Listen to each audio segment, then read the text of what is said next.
with you guys at the Blackboard Con. At Boise State about maybe 2 years ago. Are you ready? I'm ready. Okay. Go, my dear. Hi! I'm Maria Shimel, and as you'll see, I am sans Dave Ficks. He had an emergency today, but I'm representing Boise State University. I work for the Idea Shop, which is under the CTL for Boise State, and I am supposed to say all of those departments when I introduce myself. I run the online testing center, so that is the Blackboard testing center at Boise State. If anybody's had any interaction with LMS testing or anything like that, I am your girl for that. And I think that's a little bit it on introductions. For a little bit of a background, just to see why should you be listening to me about something like this. I actually graduated from Boise State with a business degree, and then I went off to work at a hotel, and I ended up managing a front desk there for a while. Got a call from the testing center, which was my student job at Boise State, and they said, the manager is leaving in 3 days. Would you like to come back and work for us?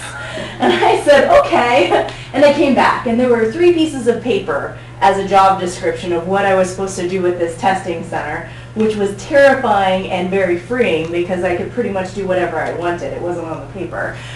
So that's what I did. And it has been, that was 2012, so it has been almost 4 years now, wow. And I have lived, eaten, breathed all things testing since then. A very big topic trend that has come up is something called remote proctoring, which is the reason you guys are all here today. Is anybody coming from like a testing background? A tester, it's a woman after my own heart, yes. Do you run a testing center or work for one? A year ago, I worked at Washington State at Global Campus Proctoring Services. Awesome. And now I am the director for e-learning at Lewis Clark, and I oversee our testing center. Holy guacamole, yes, that is a big task. Anybody else in with teaching? Why are we interested in assessment? Anything? Yeah? Yes, sir. So I train our faculty on how to teach using technology effectively. And we do a lot with remote students, and there's constant questions regarding whether or not we proctor, remote proctoring, even the necessity for it, the security around it, how do we identify the individuals that are at those locations. Oh my gosh, So yes. the whole 9 yards. So I have to be able to answer those questions. It is a gambit. I think I saw a hand move over here. Yeah. I'm coming at this from a online video component, particularly now that we're seeing all this educational content, specifically from YouTube. The approach I'm looking at, or the question that I'm asking is, as people start consuming this content, how do we then evaluate the people who have consumed this content? Yeah. Is any of this content any good? And once they've consumed it, how can someone show that they've learned something from it? Yes, that is the essence of assessment right there. Yes, sir. I saw a finger move. Yes. Well, in ours, so I'm at the University of Portland, we're actually moving from brick and mortar to online in the next year or so. And we are looking at whether or not we need to do this in-house, or if we do something like the Proctor U route. We got that question too. What do we do? So this is why, we don't have a testing center. Yeah. So what do we do now? Especially with technology growing as it is. All right, those were my eager volunteers.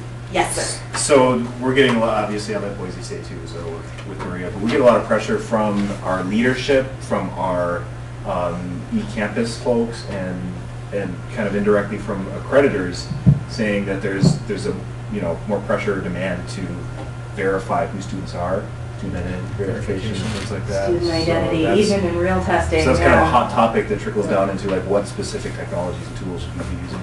Who the heck are these people taking tests? I think that's going to be the next wave. I think you hit the head. The accrediting bodies are kind of forcing. We've had a couple of our health sciences that are just picking things here at Idaho State University. So I can't remember what somebody's using Proctor U, and there's another one that starts with a K. I can't remember the name of it, but one of the health kind of in the same departments boat. is using it. We've got a couple different. Yeah.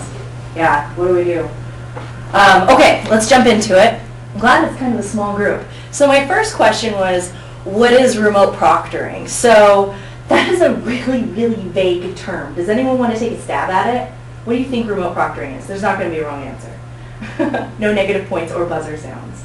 Yes, sir. So for us, it's a matter of providing resources for distance students to be able to take tests that have oversight by people that can do the verification that they are the correct student taking those exams. That's a really good definition, A actually. long version. How do I cram all that into one? Unless anyone else wants to take a stab at it, something different. I kind of looked at it in a little bit of a couple different ways. Virtual proctoring, so taking the test remotely and being proctored electronically was one of the things that I identified. So our Proctor U's of the world, or even we have a faculty member who uses webcam and proctors people himself. So true commitment of time and effort. And that's what we did at Global Campus. And that's why I said not Proctor U. At Wazoo they do some faculty use Proctor U. And my experience is it's been kind of a nightmare for them because of that identity thing. How Global Campus does it is we have proctor stations, and so each proctor can watch 10 students at a time. And so they have to show us their ID. We can see them through their webcam, but then we have software as well where we can see their desktop. So they're not able to go off what we see on their screen, because if they do, our proctors see them doing it. At Lewis Clark, we actually use Respondus for our virtual exams. And so we're struggling a bit, like you guys had mentioned, with the virtual identity, because they can just log on to Respondus from wherever that, and so that locks down their browser, but it doesn't necessarily define who's taking the test. So it's kind of a fine, it's a little dangerous. It's a struggle, the mousetrap. I threw in distance proctoring as well, which you use, that term is everywhere, taking a test somewhere that's not the primary school. So that could be taken in person, it could be taken through an electronic company, that could be taken next door at the library, if your professor's okay with that. And so I said for remote proctoring, let's go ahead and throw them all in. We might as well, while the terminology is vague. All right, so why would you want to use remote proctoring? We've talked about this a little bit already. Some faculty have some distance learners out there. What might be some other reasons that you would want to use, or your institution would want to use remote proctoring? Yes, sir. One that we have right now is accommodations. Our students with disabilities needing the extra time. We have somebody that sits in an office and is able to then remotely proctor like a lot all these students. It just seems like we're getting more and more students with accommodations over time as well. Us too, actually, through the online testing center, just even 1.5 times. The extra time is like the go-to accommodation. Any other reasons we might want to use remote proctoring? I've got some good ones. Yes. Well, it frees up class time. Heck yeah. Get them out of there. We've got lots of stuff to teach them, and they pay big bucks for this. So let's give them what they're looking for. So what we did, Dave and I did, is we went through and we kind of identified some of the benefits and challenges to using remote proctoring, and this helps identify why you would want to use remote proctoring. So as a benefit, learning and assessment anywhere for anyone. So Boise State is really neat in that we're a commuter campus with a lot of non-traditional students. We have tons of people who are adults, they're coming back, they have full-time jobs, they have kids and families, or they're students who are just going on forever, but let me tell you, tons of non-traditional students. So how can we help serve them? It works with your timeline, so that full-time job, or the daycare, or the kids. Maybe you want to take your test at midnight when everybody's in bed. Excellent option for remote proctoring or a virtual proctoring solution. Academic honesty established, so like the Respondus question. Who is this person taking this test? They did really good. I sure hope it was them. Being able to verify that the person who's getting the grade, who paid the money, who's getting the accreditation that is going forward into the world representing your university is actually the person who earned that grade. And then in person, so it's like being in your own classroom. It really is an extension of the classroom. Excellent benefit there. Some of the challenges we identified, which is probably what you guys are running into too, is that there is a question of quality.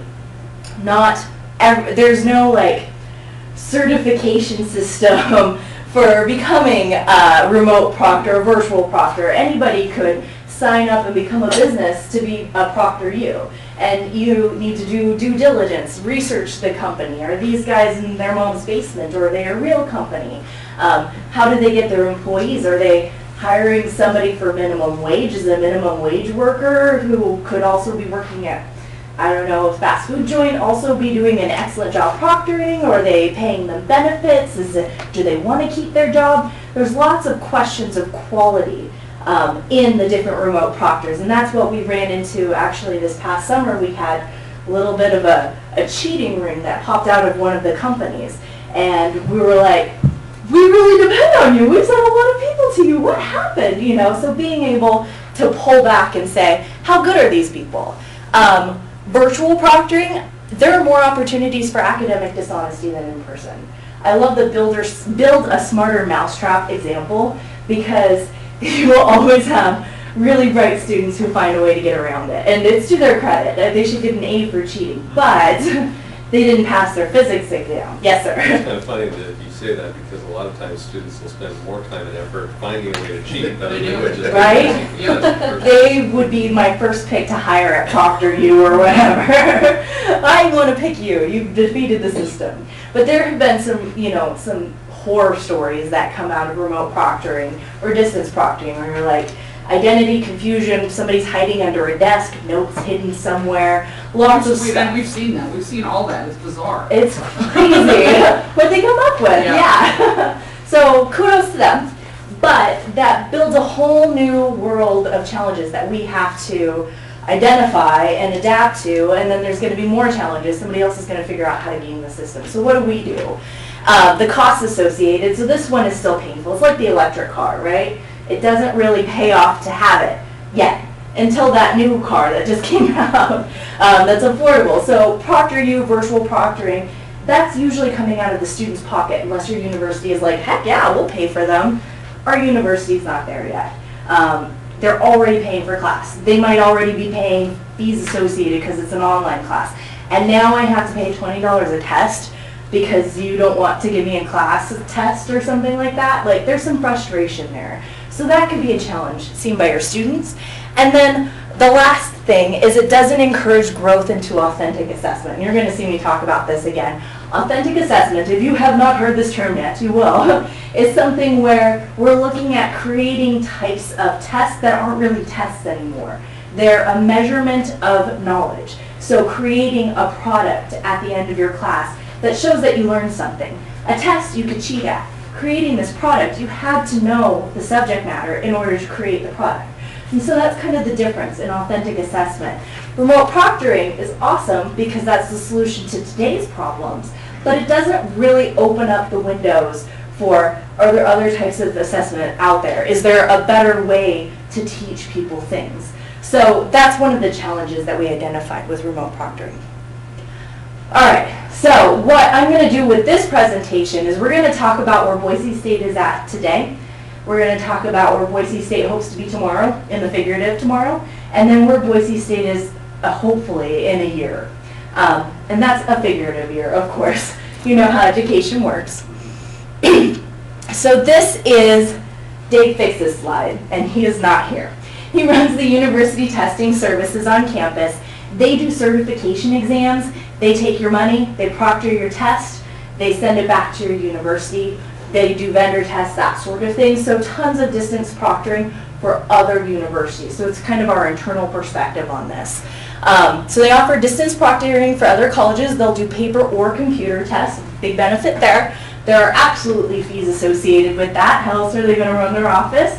It is a little bit cheaper than some of the virtual proctoring options. It is a human proctoring option, but it does still cost money to do it, so there's that pain point.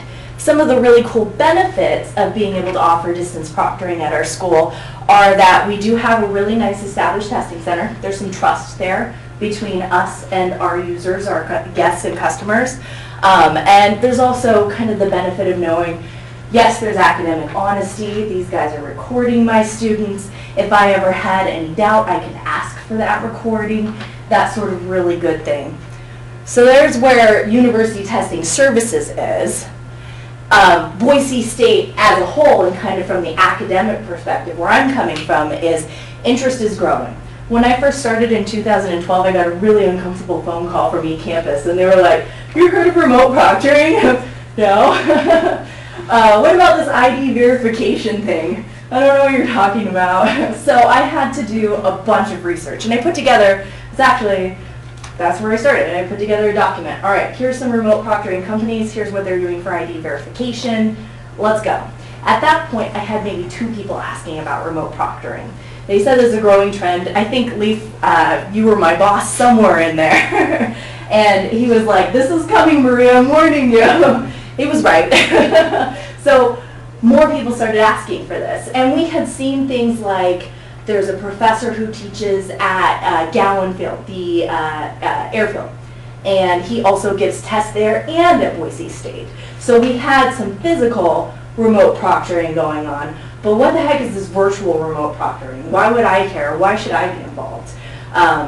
People started asking questions. That's what I should care. They were asking me questions. Somebody needs to be in charge of this. We started looking at what would it take to do remote proctoring on our own? What if we got a system like yours? What if we set up proctors in front of a computer watching people? How much would that cost? Me being the only testing center manager, I was like, oh my gosh, please, that's too much. But I think it's still on the table for us as we grow. The next thing we looked at is, what are these companies that people are referring to? And so companies started reaching out to us. Of course they want to promote their product. Be Virtual is a big one, and Proctor U also really were all over us. We at the testing center use Secure Exam Browser, which is from the Software Secure company, and they do, I want to say Remote Proctor Now or something like that, or something like that. So they also have another product like that. So we've got 3 people who are like, hey, pay attention to us. Tons of stuff to look out for. We've got an expanding user base. So we kind of talked about our non-traditional students. Boise State has excellent international programs. We have so many international students at our school. That means they're coming to us, but we also have students who are in Kuwait, who are in Canada, who are in Utah. They're everywhere. So we want to be able to offer them some legitimate learning with some legitimate assessment. We've got good teachers. We also had really light support shared between offices. So eCampus was the first group to come to me with questions. They support online teaching. So these online classes, we need a solution, help us. They found Be Virtual, they loved them, they support them, they help them. But then over on the other side of campus, the nursing department loves Proctor U. They reached out on their own and got another contract going. So now we have 2 companies on campus doing this. It was really difficult to get everyone on the same page. You don't know who to contact or who to set up. There are no established rules. We get into those frustrating places where it's like today and the professor's like, I need a Proctor now. And you're like, this takes time. Help me. So we've got that. We've got the testing centers, so our physical testing centers too. Why don't you just send the students to us? Oh, they're across the world. All right, I understand. So it just wasn't lining up. There's no centralization yet. How are we addressing this new need? So this is a year from now. We are so very hopeful. eCampus was awesome, and they helped us create a new position that will work under the testing center. They're going to be called the Remote Proctor Coordinator. And they're this big invisible person right now who's going to save us. They're going to come and work at the testing center. Our hope is that they'll create an informational website that compiles all the information about the remote proctoring options that we have available. People keep coming to the testing center to ask us these questions. Why don't we have the answers? We will now. We want them to coordinate with faculty and disseminate test information. So we want them to be the faculty's go-to person. We also want them to be like the supporter who, oh, let me send that password to this company. Let me help troubleshoot this test problem for this student. We want it to be one person. We don't want it to be all across campus. Create and run a focus group, establish positive partnerships. So we want them to create a focus group that helps kind of research all the different proctoring companies and options, even the homegrown option, and help us either determine some best practices, some best people, or even find a best person, period, contracts. These guys will only charge us $10 a test. We're going with them. We want them to do that hard work. It's going to take a ton of work and coordination and communication. And it's not something that someone can just do on the side by giving it 20 minutes a week. This is someone's full-time job. We also need them to spearhead the growing needs. So academic dishonesty, those awesome, cool ways to cheat. Help identify those. We'll be up front. If you YouTube search academic dishonesty or cheating, there are a million ways to do it. We're going to just be honest and admit we know all the ways, and we've come up with ways to prevent that. We want them to have solutions for common problems. That could be on our website, something just to make things easier, facilitate, but anything. Essentially, as problems pop up, it is their job to help manage that. And there will be new problems. It's a growing trend. We also want them to be knowledgeable, the knowledgeable person for faculty and students. People are going to have questions. They should have all the answers. I have someone to send them to. It's not me. And then to troubleshoot technical test issues with Blackboard. Blackboard goes wrong. Any learning management system goes wrong. Having someone that you can call and that can fix it right away, not send the student away, be able to give them the test right away, that's what we want to be able to do. Another one that's not on here, but should be on here, is what if something goes horribly wrong with the company? What if the company blows it? We want somebody to be in charge of identifying this went wrong, and then either working with the company or making a call. You know, we're going to break our contract with these guys. These guys are horrible. We're going to find something else. We need someone to be responsible enough to handle that for us and to share the awesomeness of testing, but protect us too. We need like a guardian angel of remote proctoring is what we're looking for. All right, so next year, this is you guys asking or saying, I want to do that now. That's a great idea, Maria. Boise State is the way to go. How would you do that? Some of the things that you can start off with are looking for the National College Testing Association. You can Google search it. What that is, and I'm part of that, Dave Ficks is part of that. People, I think they have like 500 or 600 members across the U.S., but they're starting to expand across the world. It's a whole bunch of testing nerds like me, and we all get together once a year. We have best practices, we have shared publications, we talk about the companies, maybe so-and-so is doing great or so-and-so is doing horrible. It's really a great shared knowledge base. You guys can join it if you want. You can also just check out the website and kind of see what options are available. Part of that is called the Consortium of College Testing Centers. If you were to look that up, you're going to find an interactive map of the United States. You click on a state, it shows you what certified testing centers are in that state. So if you are looking to send a person or have them take a proctored test with a physical proctored testing center, you can find a certified testing center. The National College Testing Association does certifications. They have the nastiest list of qualifications that you have to meet. You have to be so on top of your business to be a certified testing center. We're going to be certified. We're not even certified yet because we're merging testing centers this summer, so it's just a mess already. But hopefully within a year, we'll be somebody that you find on that map as well. And it's really awesome because that means you don't have to worry about finding a trusted proctor. They're already trusted by these guys. And these guys are like the high bar of testing. You can also get established partnerships. What if there are other schools in your area that you work with or you trust or you know there's a testing center at? Go ahead and network, have those friendships. They don't even have to be proctors. What if it's somebody at a library that you know is a really honest person, you've met them? That librarian proctors test for us sometimes. You know, it's okay to have that. Electronic vendors. So I listed our two that we use. There are 1.5 million electronic vendors out there. Establish some relationships. Go ahead and reach out to them. Look for reviews. You're going to hear, we've had good experiences with ProctorU. You guys have had bad experiences with ProctorU. Listen to both and see what would work best for your university. And then find a way. So it says find a way to integrate work with the position. So do what we're doing if you want to try to do that. Not everybody can do that. Obviously, we waited 4 years before we were able to get a position established.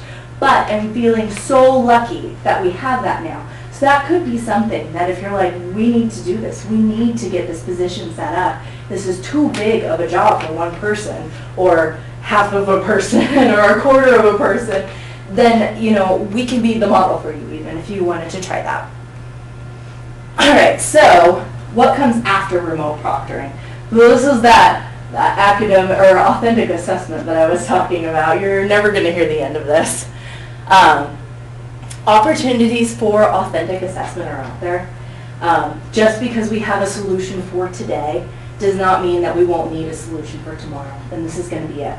So just keep your ears to the ground for this. It's evolving on its own. When people are asking about like mobile testing or anything like that, how are you going to verify someone's identity on an iPad? You know, it's going to be really difficult to do something like that. So maybe you can create a test where it had to be the student who did this. It took some sort of personal effort that you took a history from the student at the beginning of the class, and then at the end of the class they had to integrate it into their project or something. Just something where you would know, just like that. Course design and support. So pull the resources from your university, use your instructional design consultants. They can help faculty members create really smart course designs or really like in-depth projects that are something that aren't necessarily hard for the instructors, but could be something that replaces the need to be worried about testing centers, to be worried about remote proctoring and the cost of remote proctoring and stuff like that. We don't want assessment to take away from learning. I went ahead and threw blooms up here. Is anyone not familiar with this beautiful triangle? Authentic assessment takes place up here. So usually what we see, especially with the Blackboard testing center that I have, is 1.5 million multiple choice questions. And those are not necessarily the best practice for teaching students or finishing the learning curve. Usually that's testing knowledge or maybe a little bit of application, solve this problem. What we want to see from authentic assessment is actual analysis, synthesis, and evaluation, or creation, if you've seen that one. Essentially, we want you to be able to have some sort of assessment that creates a product, and the student has shown how awesome they are, and they're done. My example for this is when I was in an HR class about unions, we got to write a union contract, and then we got to negotiate a union contract. And I argued with this other group for 2 months before we finished our union contract, and we did a presentation to the union, our class, who then had to vote. And it was really interesting because the management, the group we argued with, also had the same experience. They did a presentation right before us, and then they also had a vote too. So the whole class got to listen to their very skewed perspective on how this was an awesome agreement, and then we got to do that too. I could probably do that again now. That was I can remember it really well. So you can have similar options with assessment. It doesn't have to be a test. So that's pretty much it for this. Do you guys have any questions offhand or stories you want to share or problems or cheating horror stories? I've got some cheating horror stories. Yes, sir.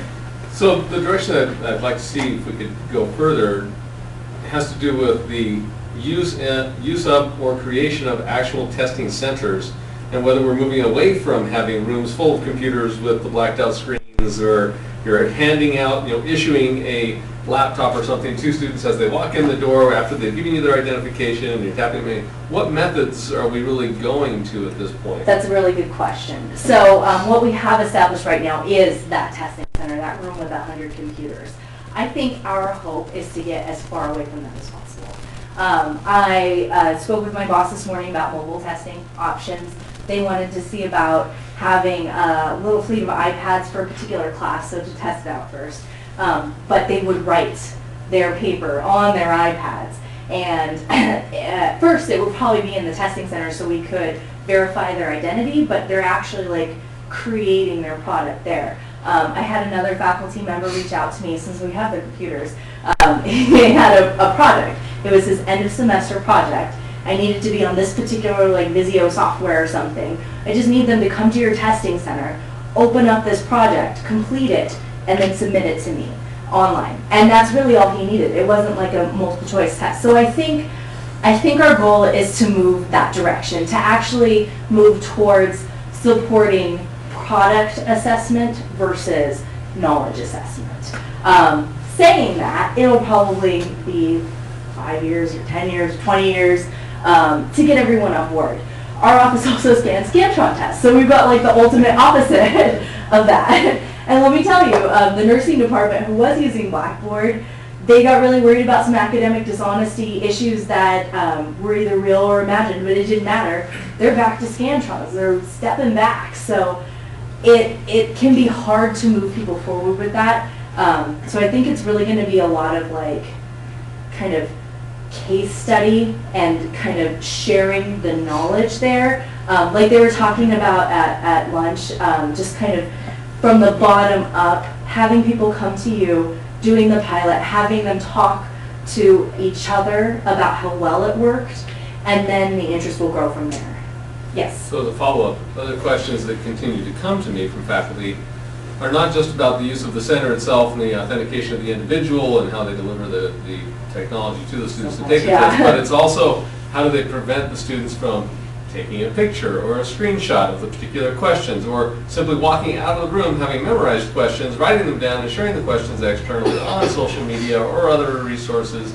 You know, just basically other methods. Every question, yeah. Can I respond to that? Yes. So at Wazoo, we use LogMeIn to Yeah. see the student's computer. LogMeIn has a feature built in where you can essentially clear their script. So they can take all the pictures they want, all the screen caps they want during that test. When they're done with their test and they've submitted Wazoo uses Blackboard. So once they submit their test on Blackboard, we run a script clear and it erases all that stuff off their computer. So they're not able to keep any of that, because we actually had an instance where that happened. That the student was having a problem with a question and he wanted to show his instructor the problem, so he screen capped it. And so that's when we put that part in there, so he couldn't do it. You know, and so a lot of what we did is we recorded the video. We actually recorded LogMeIn sessions of every exam that was ever done. You recorded the audio and the video together and then separately. And so we made sure we covered every basis that we could to do that. And so with like with verification, they had to show us their driver's license in the camera and then up against their face so we could see them each, you know, to each thing. And then we had them do a 360 tour with the camera so we could see their environment. And we asked to see under their desk and on their desk.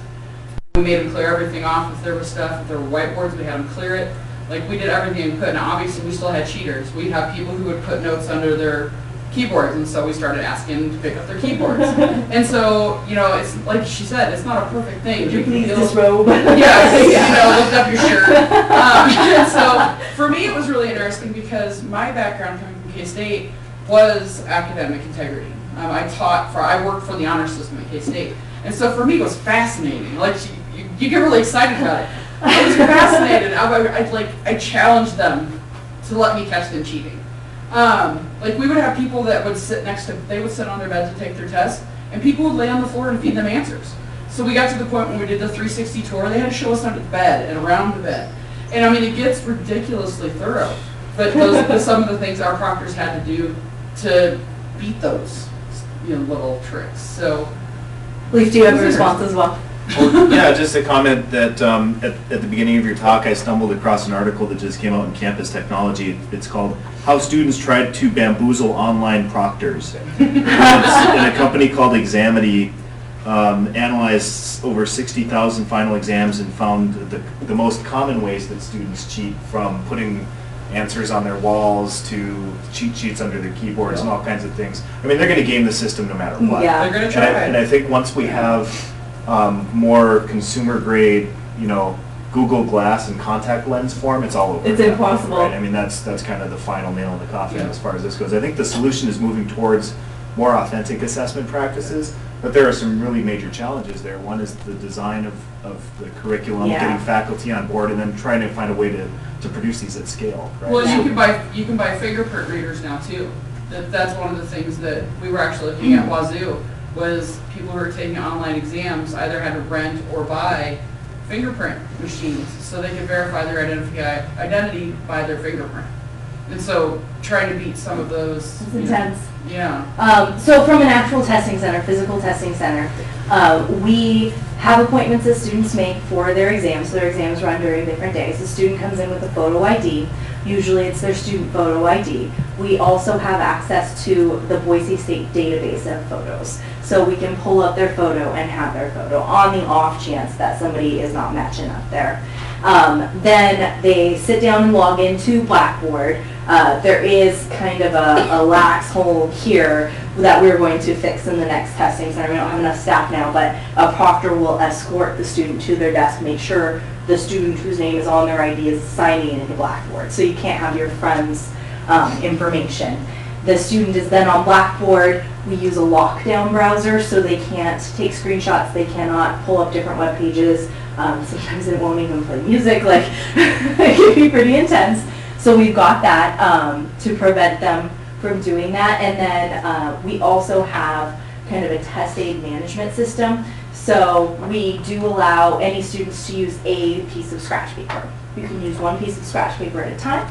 And then if you need more, that's fine. You can have unlimited amounts. You just have to turn in the last one. We offer half sheets. Some people don't need a lot, or full sheets. 6 tests, I need 10. So we've got that. And then we also manage test aids as well. So potentially a student could bring in a note card or something like that. At the desk, we check to make sure it's the right size of note card. It's not like an accordion note card that has like 12 things in it. We also, and this is pretty low tech, we will take a student's photo ID card if we give them scratch paper or they're using a note card or anything like that. We store it at the front desk, and then when they're done with their test, we have to trade back. So we do collect everything from them. Yes? Well, as you said, this is pretty intense. How do the students react to this? Well, it's part of our processes. It really becomes routine. It is routine. And what we do, our goal, we try to be really transparent in why we're doing it. So I do not think every student is cheating, but I want to protect against the opportunity that a student might want to write on their paper and take it out with them. We can collect these aids, and what we do is we put them in particular folders for the professor, who can come and get them afterwards and return them to the student. You're already putting them in a stressful situation with the fact that it's an exam. This is, their future is dependent on the outcome of this exam, and now you're putting them through all these rigors, which clearly are necessary. Yeah. But you're just taking a very high stress level and just... I think it really depends on what they're used to, too. We do have a really high standard for customer service. When they walk in, they see a friendly face. They've got their appointment or they don't have their appointment. We've really relaxed our standards on that. If we communicate with a student who's like, I can't make an appointment, you're so busy, we're like, it's okay, calm down. I want you to take your test. Like, that is what any one of my proctors would say. So they're received in kindness. A lot of people may say, it's kind of like there's a two-sided coin on student proctors or not student proctors in testing. So you'll see a lot of arguments both ways. I love student proctors because they have empathy for the testers. They're not looking to get anyone in trouble. They might be in a class with them. I just have really high integrity people. They have really good, strong customer service skills, and coming from the hotel, like, I'm mean about that. Yeah. The great irony. You've got to be nice to these people. They're already in a stressful situation. And then even when we do, and not everybody's going to, have an all-star day, but even when we do run into situations, we always take it from the perspective of, this is somebody who's probably having a rotten day. Nobody's having a good day when they have to come take a test. So there's a lot of kindness in that. Thanks. Yeah. Oh, yes. So just building on that, because I have a lot of those same thoughts, in classes that I teach and in faculty that I work with, there's a lot of the same type of conversation about whether or not you give tests with so much pressure on them, like a test that's worth half their grade and it's their final, right? Yeah. Anytime you create tests that are of such high value like that, you create the need for students to want to try to find a way to cheat. That's our, physics. Yeah. That's our huge, dilemma right now, is those tests are so hard, and they're prerequisites for so many classes and degrees, that if you do not pass this class, you cannot go on your life path that you've already determined. Weed out classes. It is. Yeah. But it's brutal. And so we've worked with the faculty to kind of help mitigate the academic dishonesty, and they're very clever. They do question pools, and similar questions will be asked, but they're not the same questions. Nobody gets the same test, and that's all well and good. Authentic assessment is the answer to that too. Is, when are we going to step away or do something else? Maybe you still do need to do some knowledge-based tests. Maybe that isn't the weight of the class, though. Maybe the weight of the class does land on the project at the end. So, like we've said, it's kind of in the course design that you can also mitigate the stress level or the need to succeed. from that. They can still do a good job and they can still learn without having to spit out all these multiple choice questions. I Yes? think this is one of the things that saved a couple of our health science departments. You know, it's a very competitive field. People want to do well. However, at the end, they have to pass board exams. Yes. Students get more stressed out seeing their friends cheat because in the class, they're higher in there, and these are people that are working their tails off because they know they've got to go take a board exam or something like that. So we've seen it numerous times, especially in our nursing department, a student will come in and say, I'm not going to tell you who, but here's what they're doing, here's how they're doing it, and it needs to stop because I'm studying my butt off. We've got. And that's happening more and more across, I mean, just the culture of cheating has started to change. It that- pisses people off when Yeah. they go and they're working, like you said, ISU is a non-traditional school. We have people that are military, we have people that are, you know, parents that work in a couple jobs, taking care of stuff. They're sick and tired, or, you know, a lot of the people, especially in our healthcare, are actually they're working in the field right now. So to see some younger kids come in and cheat their way through, it really pisses them off. So, you know, that's another thing is keeping your department open that, you know what, you don't need to get somebody in trouble, you know, but let us know what's going on. Let us you know. We actually, there was a fellow who, he had some notes in his hat or something, and there was a student sitting next to him, and there were proctors walking around. He was just good. And after she left, she let us know. We looked up the student and were able to figure out who it was, let the professor know too. And since there wasn't like any real hard evidence, but there was yes, I verified that this happened. The student hadn't done that well on the test, so all for that. But he had emailed her after the fact and asked for some consideration. And so just us being able to identify, you know, the student was using notes on his test. I don't really have any physical evidence to give you, but I can confirm and I do believe this. And you know, he just didn't get consideration. He got the grade that he earned cheating. So Do you guys have cameras? We do. in your testing it's center? about to get better. Right now we have 9, and they do record for 2 weeks. This is, don't tell anyone. So campus security came and they did like a little inspection. It was a security inspection, you know, everybody's worried about everything. But they looked at our cameras, and our camera system is better than their camera system. So that was really cool. We were talking about the CSI, like, enhance, and we can do that. So we can get pretty close up on people. We've got 9 right now, and it mostly covers everything. And of course, we don't want to like let know where the blank spots are, but this summer we're moving and merging testing centers into a new location. It's our cameras, their cameras, and we got a couple brand new cameras, like the God cameras. So we're super excited. Those are all going to be recorded. They're going to be excellent coverage because it's 100 computers in one room. We will still have kind of cubicle-y type things, but not nearly so tall as we have in some of ours. So really good visibility. And that's actually what we fall back on. What happens with some academic dishonesty in the testing center is a student will act weird. It's really a study of psychology. If somebody's wiggling around a lot or they make eye contact with the proctors, like that's your cue. And we had a guy who was doing that, and he was good. He had some notes in his pocket like this, and he was watching the proctors and he was wiggling, and we knew he was cheating, but we could not catch him doing it. And so he finished his exam and left. I reviewed the camera footage. There is one 10-second clip where you catch him with an open hand of notes as he's putting in his pocket. So I got him. And we had his test information. We knew who he was. We identified him right away. We have the screen watching. We could just pull his name right off the computer. We emailed the professor right away. Here are 2 video clips. Here's his whole test. And then here's that 10 seconds where I saw the note. I'm going to also CC the dean of students on this so we can get it started. Another thing you'll see a lot with academic dishonesty is not, the faculty won't necessarily escalate the situation if they don't feel like it's that important, or if they're a little overwhelmed with how much they're running into. Like, it is a pain in the butt to escalate an academic dishonesty thing, and it turns into a trial sometimes. It is really stressful. I've been through that one time, and I don't want to do that again. Having this physical evidence, being able to give that to the faculty member, CCing the dean of students on it, they're already starting the process. They're starting the process before the faculty member even has to worry about it.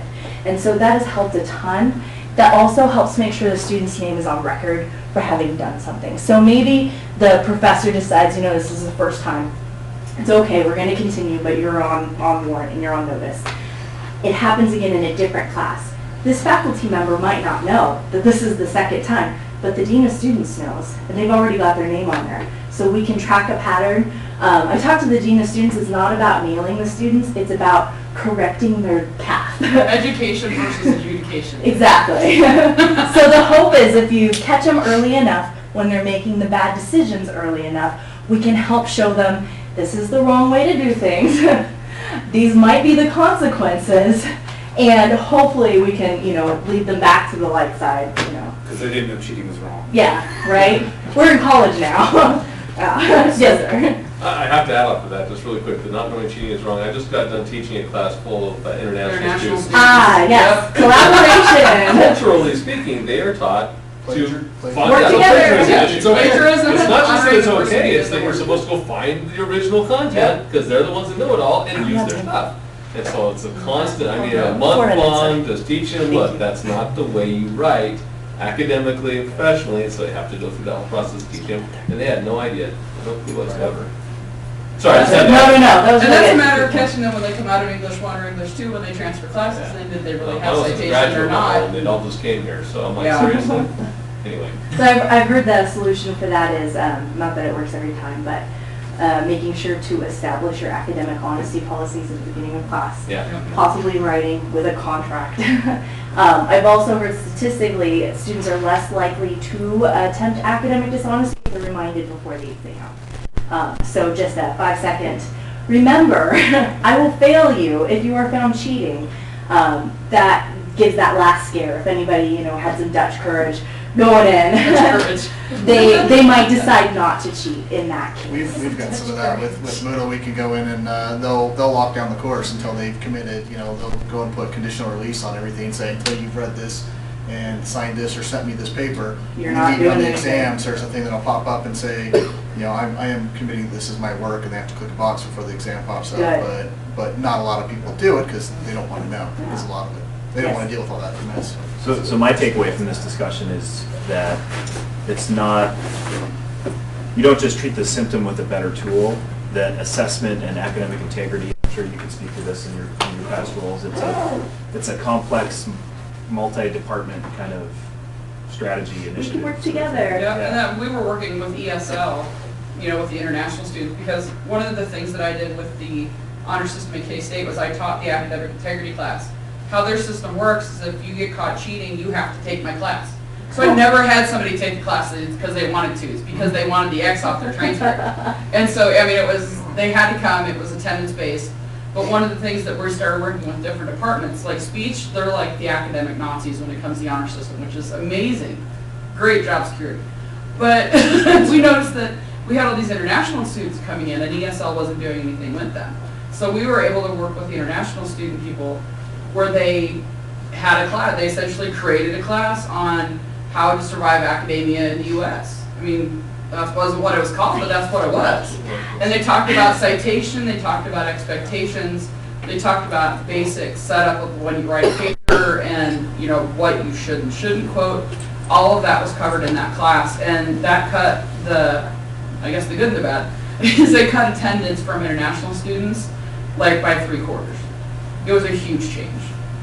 And so that's something to consider, that if you have those departments within your college or university I've to tried to work. stress creating a course like that, if I got that far. Yeah. So that's something to look forward to this year.